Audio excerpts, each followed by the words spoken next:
Baik, selamat malam untuk kita semua. Terima kasih atas waktu yang diberikan kepada saya untuk dapat membagikan firman Tuhan pada malam ini. Firman Tuhan pada malam ini yaitu berjudul Hidup Mengandalkan Tuhan Selalu.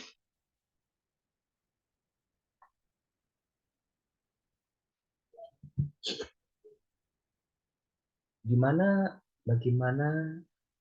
dan kapan kita hidup harus selalu mengandalkan Tuhan. Saat kita hidup mengandalkan Tuhan, kita tentunya tidak butuh dari namanya percaya dulu. Percaya akan firman Tuhan. Mendengar, percaya akan firman Tuhan.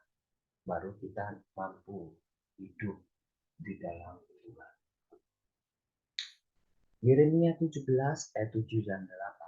Diberkatilah orang yang mengandalkan Tuhan, yang menaruh harapannya pada Tuhan. Ia akan seperti pohon yang ditanam di tepi air, yang merambalkan akar-akarnya ke tepi batang air, dan yang mengalami datangnya panas terik, yang daunnya tetap hijau, yang tidak khawatir dalam tahun kering, dan yang tidak berhenti menghasilkan buahnya. Dalam Yeremia 17 ayat 7 dan 8, kita diingatkan bahwa kita harus mengandalkan Tuhan di setiap perencanaan segala kehidupan kita. Dan ketika kita bertahan di dalam setiap proses hidup, kita akan mendapatkan apa? Hal janji yang Tuhan akan berikan pada kita umatnya yang setia. Apa sih konsep hidup mengandalkan Tuhan selalu? Ya mungkin kita berpikir, ya apa yang kita lakukan harus berfokus pada Tuhan. Segala perencanaan hidup kita juga harus berfokus pada Tuhan. Mari kita lihat konsep berdasarkan Tuhan. Yang pertama, kita harus percaya. Yang kedua, kita percaya pada rencana Tuhan. Kita baca dulu. Yang pertama, kita percaya dan kokoh iman dalam Tuhan. Yang artinya kita harus bergantung sepenuh hati kita kepada Tuhan. Percaya, mengajarkan untuk bergantung sepenuhnya pada Tuhan Allah dalam setiap aspek kehidupan ini. Mencakup menerima segala yang terjadi sebagai bagian dari takdir yang harus kita jalani. Percaya bahwa Allah adalah pelindung dan mengatur segala sesuatu. Kalau kita baca di Amsal 3 ayat 5 dan 6. Percayalah kepada Tuhan dengan segenap hatimu, dan janganlah bergantung pada pengertianmu sendiri. Kenalilah Dia dalam segala lakumu, maka Ia akan meluruskan jalan. Saat kita mau mengandalkan Tuhan, kita harus percaya. Kenali dulu dengan Tuhan. Kalau kita tidak percaya kepada Tuhan, kita tidak bisa mengenali apakah sesuatu, apa itu firman Tuhan. Kenali dulu firman Tuhan. Yang kedua, kepercayaan pada rencana Tuhan. Banyak agama mengajarkan bahwa Tuhan memiliki rencana yang sempurna untuk setiap manusia. Hidup dengan keyakinan bahwa segala sesuatu yang terjadi memiliki makna dan tujuan yang lebih besar dapat memberikan ketenangan hati. Kalau kita baca dalam Markus 11 ayat 24, segala sesuatu yang kamu minta dengan apa? Dengan doa, percayalah bahwa kamu telah menerimanya. Kamu akan menerima dan yakinlah bahwa akan terjadi pada hidup. Yang ketiga, pertolongan dan bimbingan. Konsep ini melibatkan keyakinan bahwa Tuhan selalu siap memberikan pertolongan dan bimbingan kepada mereka yang beriman, yang ragu, yang bimbang. Melalui doa, ibadah, dan kepatuhan terhadap ajaran agama, kita dapat mengalami kehadiran dan dukungan Tuhan dalam setiap kehidupan kita masing-masing. 4. Ketaatan terhadap ajaran agama. Kita harus taat dong kepada firman Tuhan. Kita mendengar firman Tuhan, tapi kita tidak taat pada firman Tuhan, kita sama saja bohong. Kita perlu taat. Hidup mengandalkan Tuhan selalu seringkali melibatkan ketaatan terhadap apa? Ajaran. Ajaran Tuhan kita harus taat. Di mana kita dapat menjadi terang kepada orang lain. Ini dapat mencakup mengikuti apa? Perintah. Perintah Tuhan, moral, etika, bagaimana kita harus hidup. Harus mencerminkan kepribadian Tuhan. Yang kelima, menerima dan selalu bersyukur. Konsep ini mencakup sikap apa? Penerimaan terhadap segala sesuatu yang terjadi dalam hidup ini.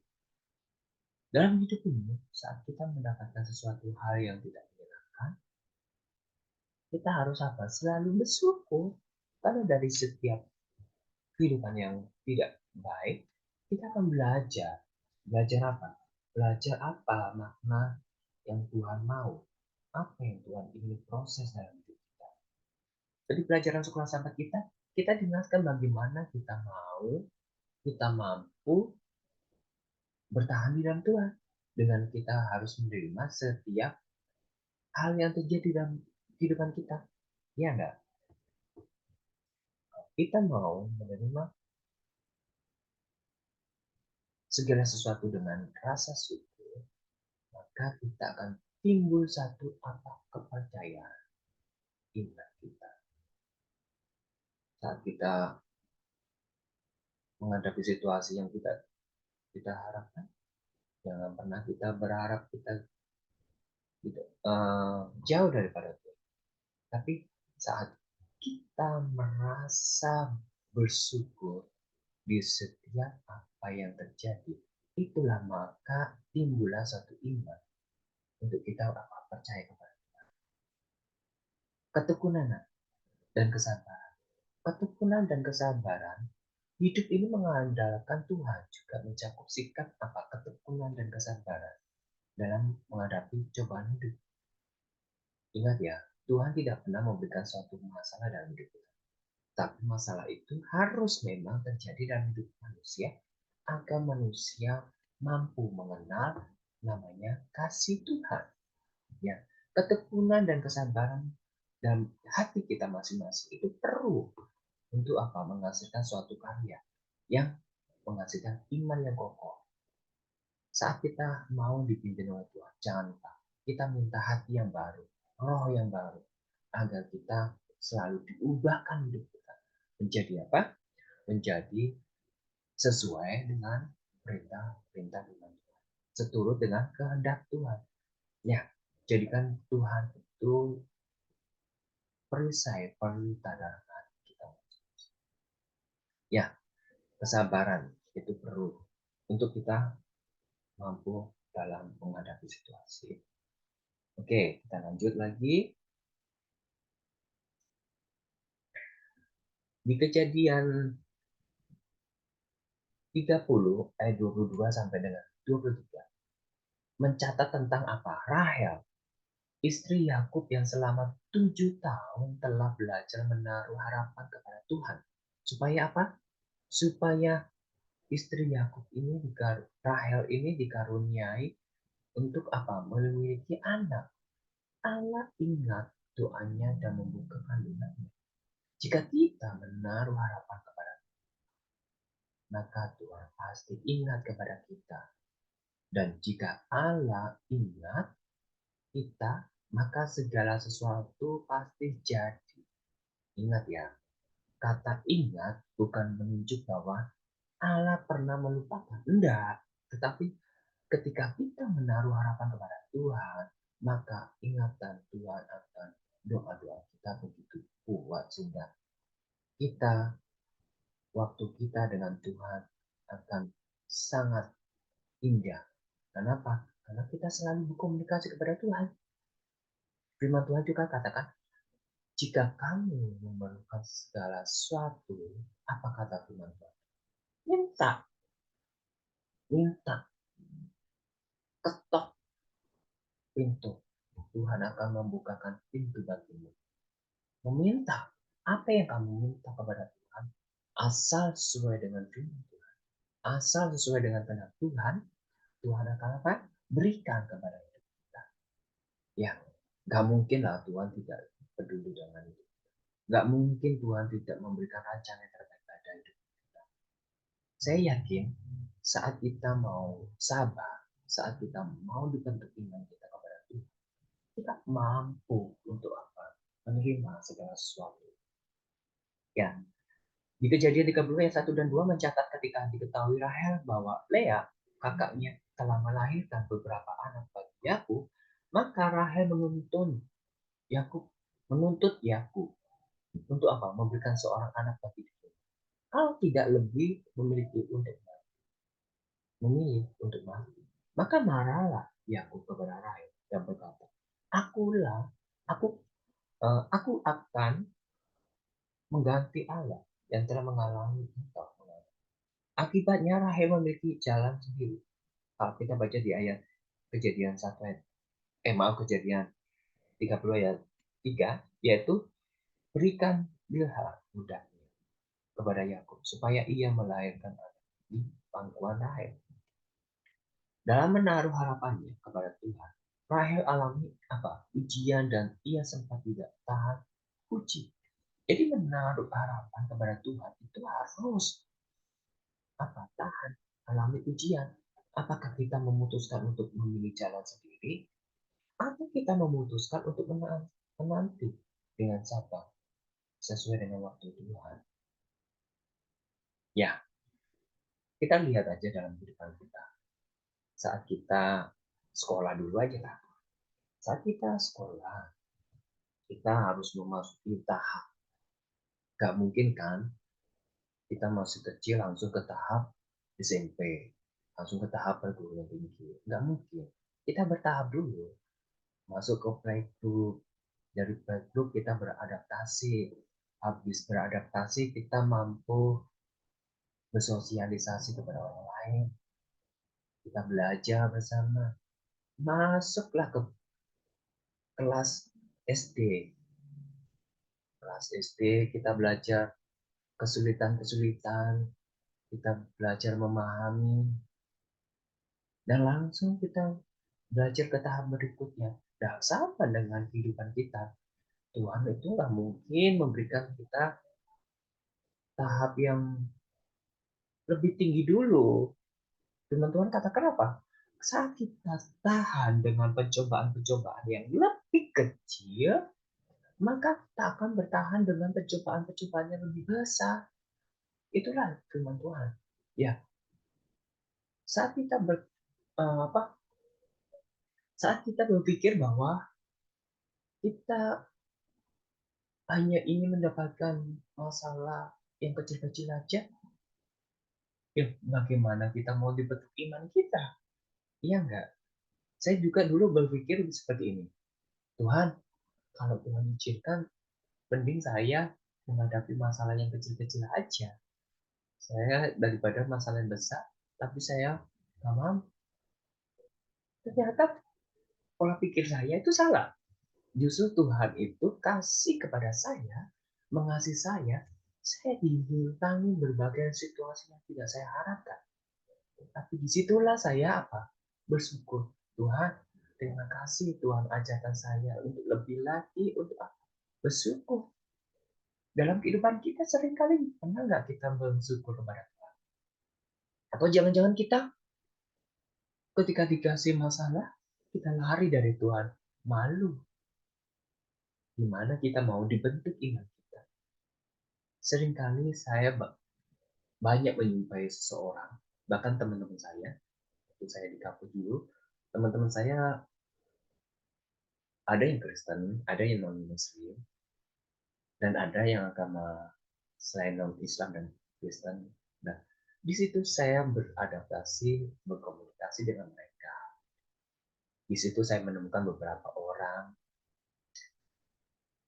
bahkan teman-teman saya ada beberapa yang saya coba memperhatikan dia. Mengapa ya? Ini teman-teman saya yang cewek. Saya perhatikan, kenapa kok mereka beragama, tapi pola hidup mereka tidak menyesuaikan dengan firman Tuhan. Bukan saya menghakimi ya, itu saya dalam hati saya berpikir, mengapa mereka tidak menyesuaikan jalan yang Tuhan harapkan? Mereka minum minuman.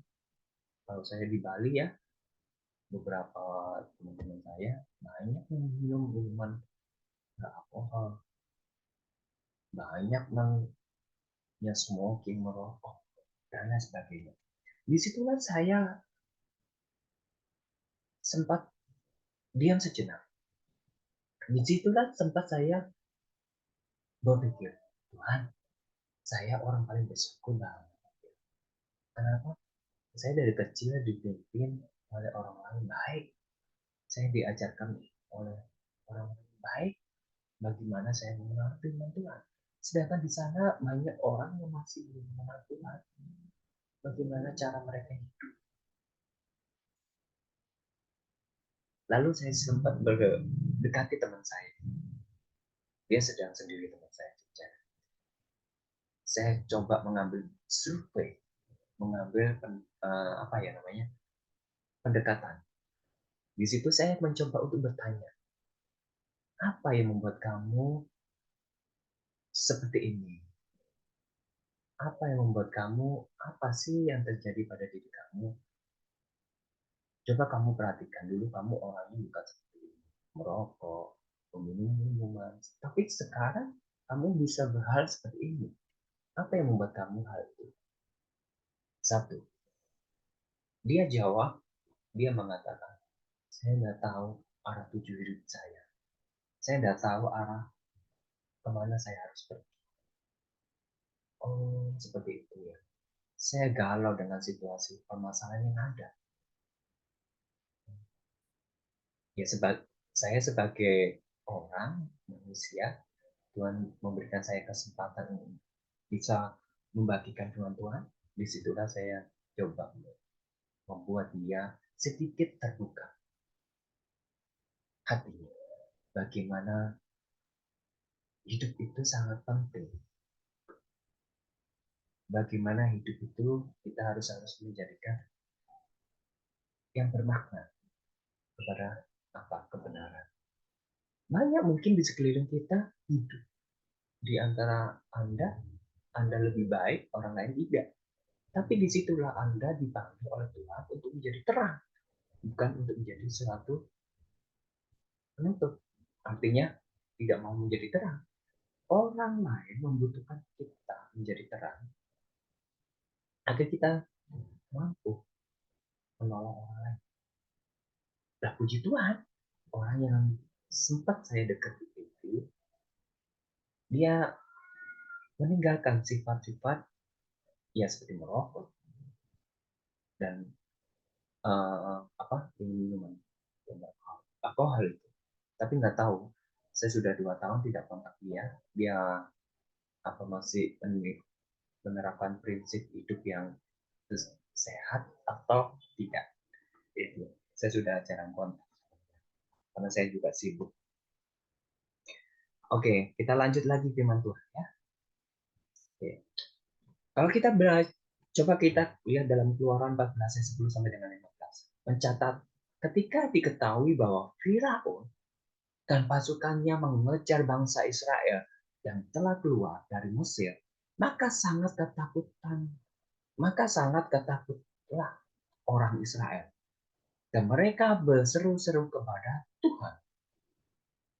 Tetapi berkatalah Musa kepada bangsa itu, janganlah takut, berdirilah tetap dan lihatlah keselamatan dari Tuhan yang akan diberikannya hari ini kepadamu. Sebab orang Mesir yang kamu lihat hari ini tidak akan kamu lihat lagi untuk selama-lamanya. Tuhan akan berperang untuk kamu dan kamu akan diam saja. Dalam hal ini Musa mengajak orang Israel untuk apa? Berani. Berani apa? Menaruh percaya kepada Tuhan.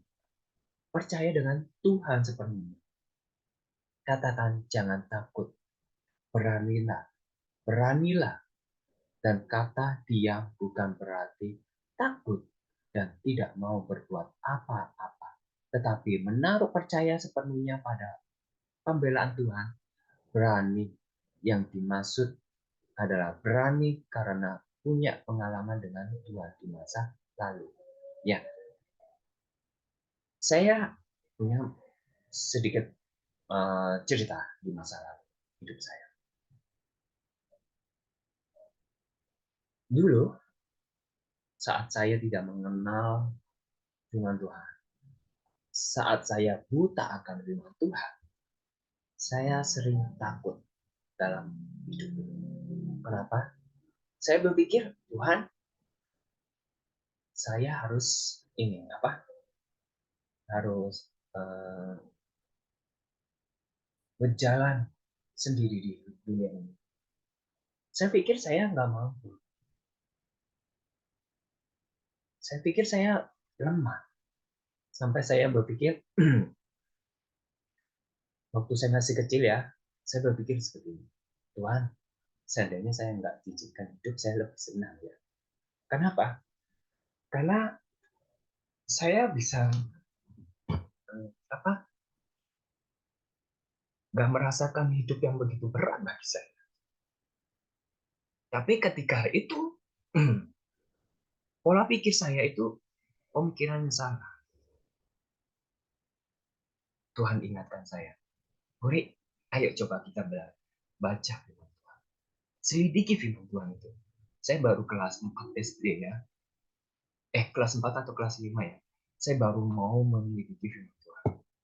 Coba selidiki apa sih maksud Tuhan itu. Apa sih maksud Tuhan atas firman dalam hidup saya? Ada firman Tuhan yang katakan, sekalipun Bapak dan Ibumu meninggalkan kamu, tapi firman Tuhan katakan, Tuhan tidak akan pernah melepaskan hidup kamu. Disitulah saya terbentuk. Disitulah saya apa ya, merasakan hidup saya nggak sendiri. Saya punya Tuhan. Disitulah saya bersyukur kepada Tuhan. Tuhan, tolong Tuhan, jangan pernah Tuhan buang saya. Walaupun di dalam dunia ini saya harus dibunuh oleh orang yang dikasih. Tapi saya berharap Tuhan jangan pernah membuang hidup saya. Karena ketika saya dibuang hidup saya oleh tidak sesuai dengan firman Tuhan, maka hidup saya akan menderita. Lebih menderita dari saat ini yang saya ada. Dan bahkan mungkin saya nggak bisa merasakan kebahagiaan di dalam Tuhan. Justru itu saya merasakan sukacita ketika Tuhan izinkan Tuhan proses hidup saya. Ya, mungkin saat kita berpikir, Tuhan, masalah yang saya hadapi itu sangat berat, sehingga saya harus jalan sendiri. Ingat, ingat, perlu Anda ingat, Tuhan itu tidak pernah meninggalkan kita, apalagi kita umat-umat yang percaya.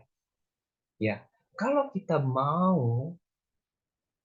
apa mau mengizinkan Tuhan mengotok hati kita, membuka hati kita, memimpin kita, maka Tuhan akan memberikan petunjuk kepada kita. Ingat firman Tuhan katakan, mintalah roh yang baru agar kita mampu mengerti akan kehendak Tuhan. Disitulah kita mampu harus memang ya selalu mengandalkan Tuhan. Jangan pernah kita berpikir bahwa oh saya berhasil dengan kekuatan saya berhasil dengan IQ, kepintaran saya. Jangan seperti itu kita berpikir. Tapi berpikirlah bahwa apa yang kita lakukan, apa yang kita tindakan, yang kita perbuat, ingat, itu semua karena kasih Tuhan. Untuk menunjukkan kasih Tuhan atas proses hidup kita. Agar hidup kita mampu menjadikan iman kita tetap bertahan di dalam Tuhan. Ya, trust, ya, percaya. Kita punya hope, pengharapan yang berasal kepada Tuhan. Ingat, jangan kita sekali-kali berharap kepada manusia.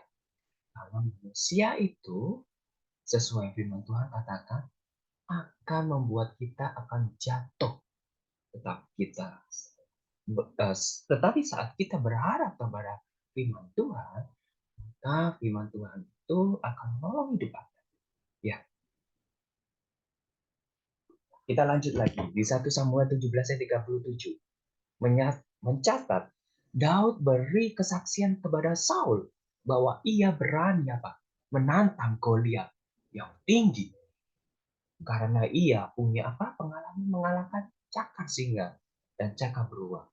Daud berani menaruh harapannya kepada Tuhan sebagaimana Tuhan telah menyertainya, mengalahkannya singa dan burung. Maka ia percaya bahwa Tuhan juga menyertainya untuk mengalahkan Goliat.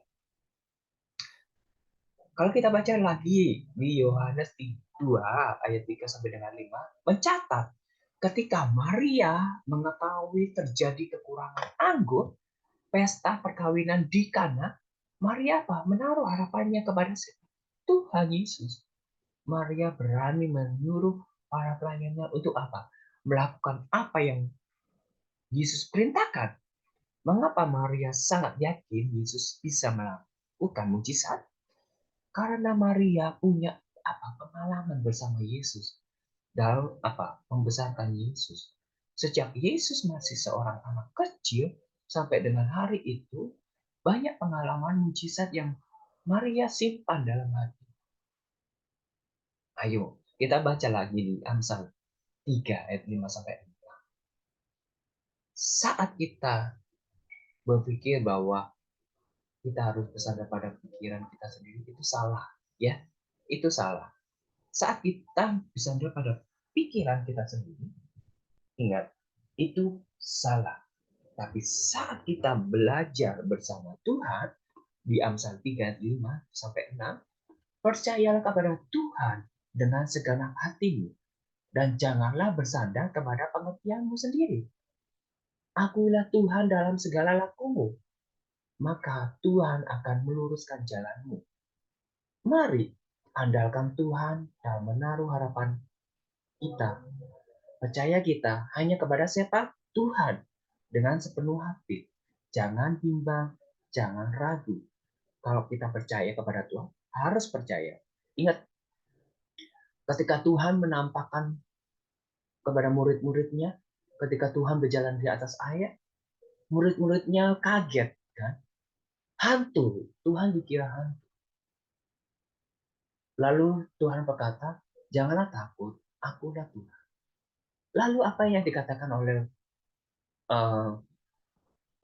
oleh murid-muridnya? Tuhan, jika Engkau itu, suruhlah aku datang kepadamu di atas air. Iya, benar. Tuhan memanggil. Silakan jalan. Ketika jalan, apa imannya? Ragu. Dia akan tenggelam tidak ketika jalan di atas air? Dia akan jatuh enggak? Benar. Setelah dia berjalan hampir mau mendekati Tuhan, dia bimbang. Jatuh apa tidak? Jatuh apa tidak? Imannya bimbang. Akhirnya akan jatuh, kan? Sama dengan hidup kita. Saat kita mau Tuhan yang memproses hidup kita, janganlah kita seperti murid Tuhan Yesus yang ragu. Ya, yang ragu. Tapi kita harus yakin dan berdoa selalu dan berusaha. Kalau kita berdoa tidak berusaha, ya percuma. Kita akan sia-sia. Yakin dulu. Percaya kepada firman Tuhan. Dan ikuti proses Tuhan. Ikuti instruksi-instruksi yang Tuhan dan dengan apa? Ayo pelajari kembali firman Tuhan. Yang kita lupa, pelajari kembali firman Tuhan. Saya jujur, saya tidak begitu paham akan firman Tuhan. Tapi saya berusaha selidiki terus firman Tuhan. Karena kan saya manusia, gak mungkin saya itu perfect. Karena itu Tuhan panggil saya untuk menyelidiki terus firman Tuhan ini. Agar apa? Agar saya selalu percaya kepada Tuhan dan tidak ragu. Agar apa? Janjinya seperti yang dikatakan di Amsal 3 ayat 5 sampai dengan 6 itu. Ya, jangan kita bersandar pada pengertian kita sendiri. Saat kita ragu kepada dunia yang membuat kita ragu, ingat, bersandarlah kepada Tuhan, ya. Ya, kita lanjut. Filipi 1 ayat 27. Hanya hendaklah hidupmu berpandang dengan Injil. Ya, Filipi 1 ayat 27. Hanya hendaklah hidupmu berpandang dengan apa? Injil Kristus. Supaya apa? Apabila aku datang, aku melihat. Dan apabila aku datang, apabila aku datang, aku melihat. Dan apabila aku tidak datang, aku mendengar bahwa kamu teguh berdiri dalam satu roh. Itu yang Tuhan mau, ya. Dan sehati, sejiwa, perjuangan untuk apa? Iman yang timbul dari berita firman Tuhan. Ingat itu, ya. Filipi 1 ayat 27, ya. Rasul Paulus di situ juga Rasul Paulus berkata, hendaklah hidupmu berpandang pada dengan Injil Kristus. Dalam bahasa aslinya, makna dari kata hidup berkaitan dengan apa? Kewarganegaraan. Jadi yang dimaksud Rasul Paulus adalah hendaklah kita hidup sebagaimana seharusnya kita hidup sebagai warga negara surga. Filipi 3 ayat 20. Sebab kewarganegaraan kita terdapat di dalam surga. Dan dari situ juga kita menantikan siapa? Tuhan Yesus Kristus sebagai siapa? Juru selamat kita. Ya, ingat, jadikan Tuhan sebagai juru selamat kita. Ya, kewarganegaraan kita ada di surga. Ya. Oleh sebab itu penting bagi kita untuk apa? Memeriksa diri. Apakah cara hidup yang kita jalani sudah mencerminkan cara hidup sebagai warga negara surga? Ataukah jangan-jangan kita masih suka di kewarganegaraan dunia? Cara dunia maksud saya. Cara hidup yang berpandangan dengan kebenaran firman Tuhan. Dapatkah orang mengenal saudara sebagai pribadi berbeda dari orang-orang dunia? Sadarilah bahwa kita tidak boleh membiarkan diri ditarik oleh orang-orang dunia. Tetapi justru mereka lah yang harus kita bawa agar bertobat dan percaya kepada Tuhan. Saat hidup kita berpandang dengan Injil Kristus, kita akan dimampukan untuk apa? Menjadi saksi bagi orang-orang dunia. Supaya mereka yang tadinya hidup sebagai seteru Kristus, kalau kita baca Filipi 3:8, dapat diubahkan, dimenangkan menjadi apa? Sahabat Kristus. Bayangkan ya, betapa senangnya ya kalau kita dipanggil sahabat Kristus. Berarti kan kalau kita sahabat Kristus kan berarti kita dekat sekali dengan Kristus. Dan kita ini semua sahabat Kristus. Bagaimana kita bisa dianggap sebagai sahabat Kristus? Selidiki dong firman Tuhan. Pelajari dong firman Tuhan. Ya, kalau kita selidiki firman Tuhan, belajar firman Tuhan, kita akan siap dipanggil sahabat-sahabat Tuhan. Ya, Yohanes 15 ayat 14. Ya, haleluya. Tuhan Yesus menolong kita. Oke? Oke, sampai di sini firman Tuhan yang bisa saya bagikan. Nanti kalau ada pertemuan, kalau kita diizinkan ada pertemuan lagi oleh Tuhan untuk kita bertemu di Rabu malam, kita akan membahas mengapa khawatir. Ya, biarlah firman Tuhan ini menjadikan kita kekuatan yang begitu indah, membuat kita begitu begitu apa? Indah, nyaman saat kita berjalan di dalam Tuhan. Oke, biarlah kita selalu ingat Tuhan itu peduli. Ingat sekali lagi, Anda hidup tidak sendiri. Anda hidup bersama Tuhan. Seringkali kita berpikir Anda hidup sendiri. Ingat, Tuhan berkata, firman Tuhan berkata, kita hidup tidak sendiri. Ya, itu yang saya rasakan. Tuhan hidup bersama saya dan saudara. Saat apa? Saat kita percaya, saat kita mendengar, saat kita mau yakin dengan firman Tuhan. Biarlah firman Tuhan ini menjadikan kekuatan kepada kita. Sampai di sini, selamat malam, terima kasih. Tuhan Yesus memberkati.